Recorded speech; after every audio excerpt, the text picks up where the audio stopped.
రాజమండ్రి వద్ద ఈ నెల 16న గోదావరిలోకి దూకి ఆత్మహత్య చేసుకున్న పిఠాపురం ఏఈ నూకరాజు కుటుంబంలోని మృత్యుంజయుడైన రియాన్స్ రెడ్డిని మాజీ ఎంపీ విజయసాయిరెడ్డి పరామర్శించారు. రాజమండ్రి ఎయిర్పోర్టు నుంచి అంబేద్కర్ కోనసీమ జిల్లా రావులపాలెంలోని రియాన్స్ తాత భాస్కర్ రెడ్డి ఇంటికి వెళ్లారు. కుటుంబ సభ్యులతో మాట్లాడి ఘటన జరిగిన వివరాలను అడిగి తెలుసుకున్నారు. మరోవైపు షాదిక్ ఖాన్ కారణంగా లవ్ జిహాద్ బాధితురాలైన రియాన్స్ తల్లి సౌజన్య రాసిన 5 పేజీల సూసైడ్ నోట్ ని విజయసాయిరెడ్డి ఎక్స్ లో పోస్ట్ చేశారు. లవ్ జిహాద్ ఘటనకు సంబంధించి ప్రతి మహిళ కూడా సౌజన్య సూసైడ్ లేఖలోని అంశాలు చదవాలని కోరారు. నేను ఈ రోజు ఉదయం ఒక ట్వీట్ పెట్టా. ఆ ట్వీట్లో సౌజన్య మరణ వాంగ్మూలాన్ని యాజ్ ఇట్ ఈస్గా ఆమె దాన్ని ట్రాన్స్లేటెడ్ కాదు, తెలుగునే టైప్ చేసి ఆమె సంతకం పెట్టినటువంటి పేపర్ నా దగ్గర ఉంది. కానీ అది బహిర్గతం చేయకూడదు కాబట్టి దాన్ని తెలుగులో టైప్ చేసి దాన్ని పెట్టా. యథాతథంగా పెట్టా, రిలవెంట్ ఎక్స్ట్రాక్ట్ పెట్టా. దీన్ని బట్టి మీకు ఒకటే అర్థమవుతా ఉంది, అర్థం చేసుకోవచ్చు. అది ఆమె చాలా వివరంగా కూడా రాసింది దాని విషయంలో. ప్రతి కుటుంబం, ఆంధ్ర రాష్ట్రంలో ప్రతి కుటుంబం, ప్రతి మహిళ, ప్రతి హిందువు ఈ విషయాన్ని సీరియస్గా తీసుకోవాలి అని నేను విన్నవించుకుంటా ఉన్నా. ముఖ్యంగా హిందూ వివాహిత స్త్రీలు కానీ, హిందూ బాలికలు కానీ ఈ యొక్క మతోన్మాదుల చేతిలో లవ్ జిహాద్ దీంట్లో పడిపోకూడదనని నేను అందరికీ కూడా విన్నవించుకుంటా ఉన్నా.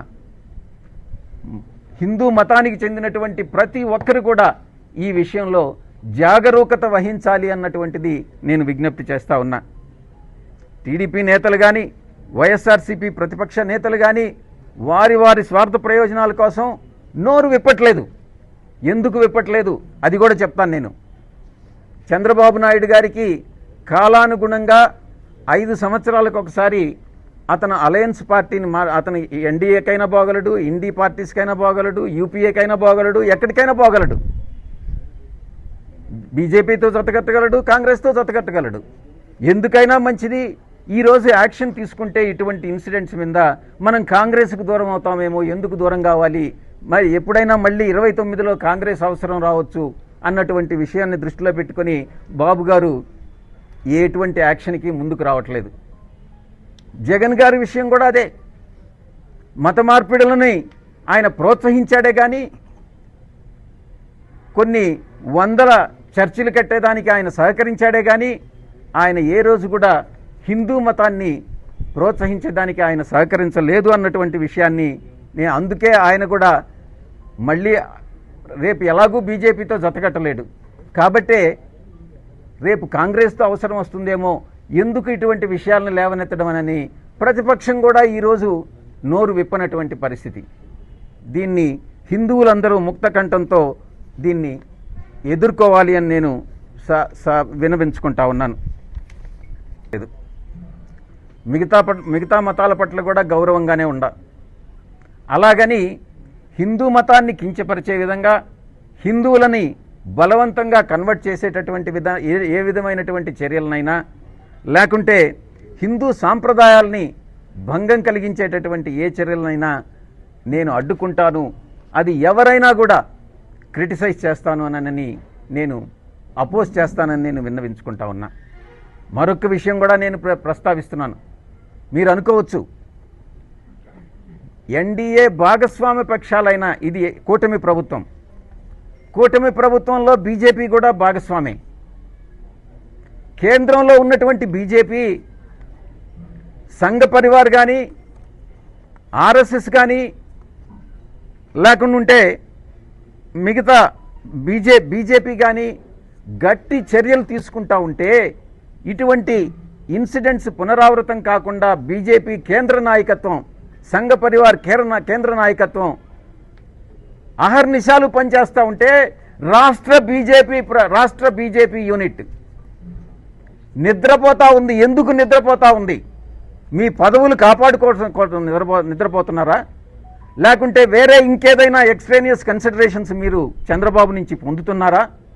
ఎందుకు బీజేపీ రాష్ట్ర నాయకత్వం అంటే స్టేట్ లీడర్షిప్ దీన్ని స్పెక్టేటర్గా చూస్తూ ఉంది? దీనిలో మీ ఇంట్రెస్ట్ ఏంటి అన్నటువంటి విషయాన్ని నేను బీజేపీ స్టేట్ లీడర్షిప్ని క్వశ్చన్ చేస్తూ ఉన్నాను. ఇక రాష్ట్రంలో చివరిగా నేను ఒక్కటే చెప్పదలుచుకున్నా, ఎవరికి ఏ అన్యాయం జరిగినా కూడా, ఎక్కడ ఏ అన్యాయం, ఇటువంటి అన్యాయాలు ఎక్కడ ఏం జరిగినా కూడా విజయసాయిరెడ్డి అనేటటువంటి వ్యక్తి ముందుంటాడు, ఈ అన్యాయాలని ఖండిస్తాడు, వీటి మీద ఉద్యమిస్తాము అన్నటువంటి విషయాన్ని ఈ సందర్భంగా నేను తెలియజేసుకుంటా ఉన్నా. మీరు ఒక ప్రశ్న అడగొచ్చు, గతంలో 2014 నుంచి 2024 వరకు మీరేం చేశారు అని నన్ను అడగొచ్చు. నేను కాదు ముఖ్యమంత్రి, నేను అధికారంలో లేను.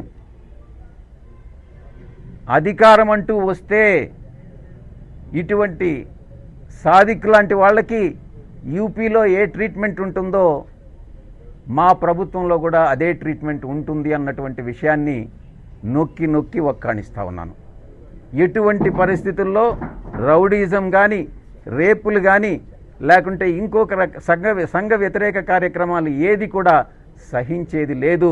నేను మళ్ళీ లాస్ట్గా చివరిగా చంద్రబాబు నాయుడు గారిని ఒకటే అడుగుతా ఉన్నా, మీకు 162 సీట్లున్నాయి 175 సీట్లకి,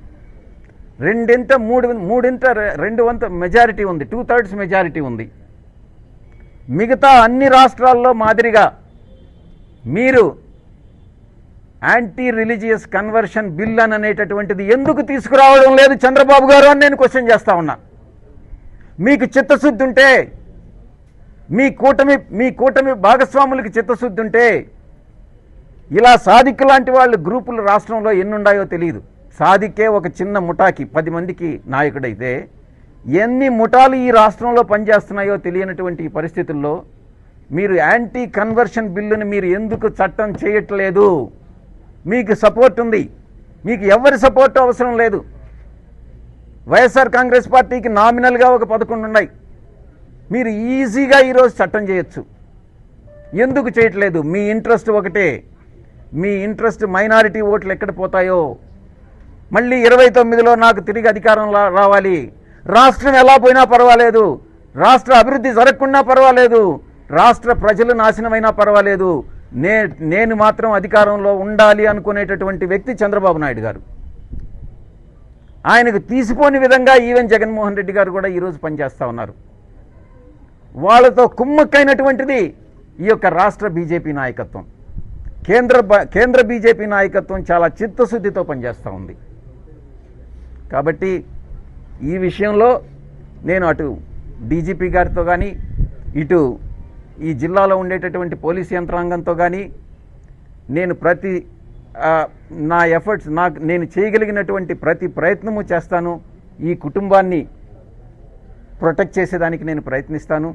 ఈ ఆస్తులన్నింటినీ ఏదైతే సాదిక్ లాక్కున్నాడో కొన్ని కోట్ల రూపాయలు విలువైనటువంటి ఆస్తుల్ని తిరిగి తీసుకొచ్చేదానికి నా వంతు కృషి నేను చేస్తానని, చివరిగా రియాన్షికి సంబంధించి భవిష్యత్తులో విద్యకు సంబంధించి ఏ ఖర్చు అయినా కూడా మేము భరిస్తాము అన్నటువంటి విషయాన్ని భాస్కర్ రెడ్డి గారికి కూడా చెప్పడం జరిగింది.